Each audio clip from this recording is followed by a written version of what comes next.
September 1983. On the paradise shores of Tahiti, two young lovers set sail. Ahead of them lay a romantic voyage. Behind them, the memories of a tropical island paradise. But 20 days later, Hurricane Raymond would transform this fairy tale into a complete nightmare. This is the story of a 41-day test that pushed the boundaries of love and the will to survive. Tami Oldham was only 23 years old, but the years she had spent at sea had transformed her into a seasoned sailor, an adventurous spirit who had traveled by sailboat from San Diego to Tahiti. Richard Sharp was 34, an experienced captain. Their love had reached its peak in Tahiti's enchanting atmosphere. When Richard received an offer to help sail back to England, this wasn't just a job. It would be a romantic journey they would take together. The 43-foot sailboat named Hazana was both their home and love nest. When they set off in early October, they had a 4,000-mile journey ahead and endless hopes. The first 2 weeks were like a honeymoon. They sailed through calm seas under clear skies. While Tommy sunbathed on deck, Richard taught her the intricacies of seamanship. In the evenings, they danced under the stars on deck and planned their future. Richard spoke to Tami about his life in England, perhaps hinting that they could live together. But weather reports began bringing disturbing news. Hurricane Raymond was intensifying in the depths of the Pacific. Satellite communication wasn't as advanced then as it is now, and weather information was limited. Richard, trusting his experience, didn't want to change course, thinking they could weather the hurricane. On the morning of September 29th, the sky was darkening ominously. The wind was rapidly increasing, and waves were reaching massive proportions. Tommy had never experienced anything like this before. Despite his experience, Richard was worried. This hurricane was much more powerful than they had expected. In the afternoon, Hurricane Raymond reached them with full force.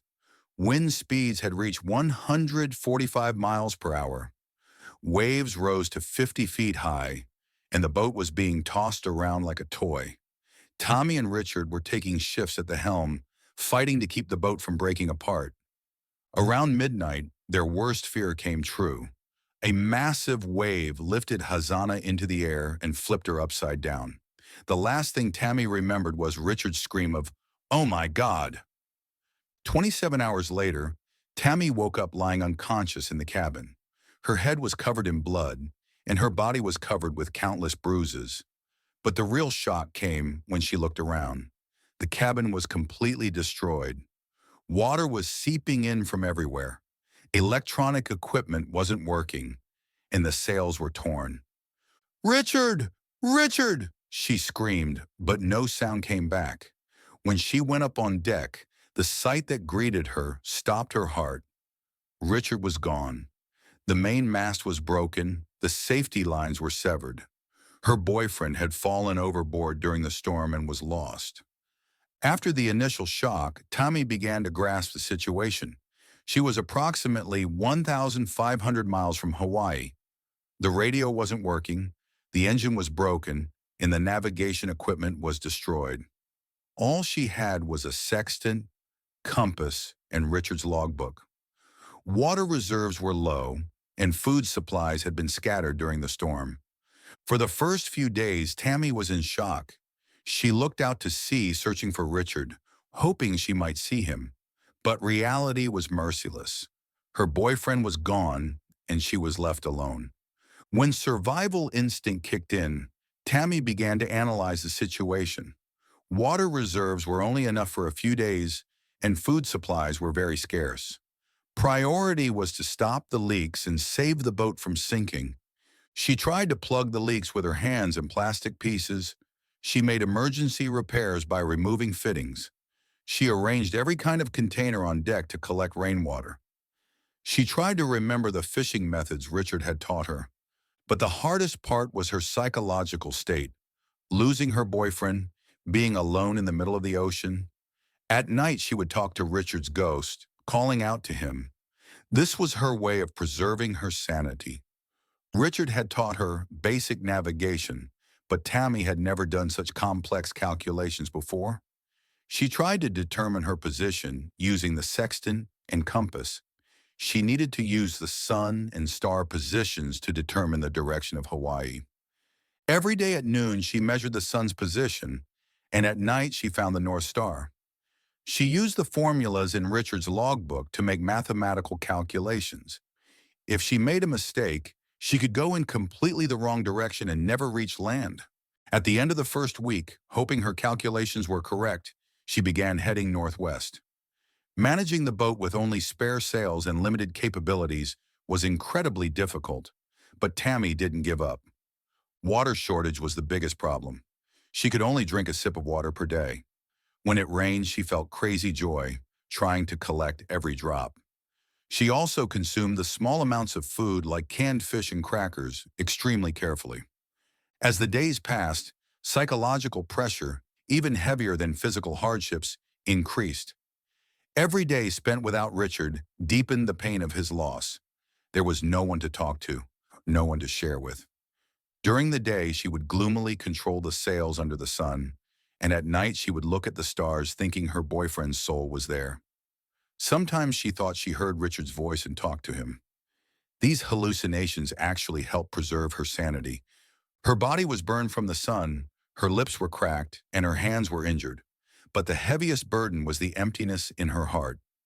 Sometimes she wanted to die, thinking of jumping into the sea to reunite with Richard. But then a voice inside her told her to keep fighting. After the 20th day, her hopes began to run out. Water was almost gone. There was no food left. Her body was extremely weakened, and she was having difficulty moving. Day 41, November 3rd, 1983. While Tami was in an exhausted state, she saw something on the horizon. At first, she thought it was a mirage and rubbed her eyes. But no, it was real. The rocky cliffs of Hilo's shores were beginning to appear. Hawaii's big island. Her calculations were correct.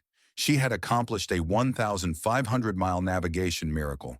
But she needed to use her last strength to reach the shore. The wind was blowing toward the shore, but she had to be careful not to crash into the rocks. She maneuvered for hours, controlling the sails with her last strength. In the evening, Hazana finally dropped anchor in Hilo Harbor. The people waiting at the dock were shocked when they saw this ghostly-looking woman in the wrecked boat. Tami was so weak that she could barely stand. When she was taken to the hospital by ambulance, doctors couldn't believe what she had been through. Tami Oldham Ashcraft's story is not just about survival, but proof of the power of the human spirit. To spend 41 days alone in the middle of the ocean with the pain of losing her boyfriend and never giving up.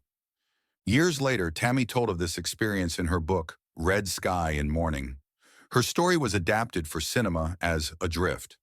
But according to her, no movie or book can fully tell the fear, loneliness, and ultimately the sense of triumph she experienced in those days. Today, Tami continues her life at sea. Richard's memory never left her, but life made her stronger. Those 41 days taught her that human resilience has no limits. This story shows us that sometimes life drags us into the deepest darkness, takes away the people we love most. But true strength is being able to find light even in that darkness, continuing to live for the memory of those we love.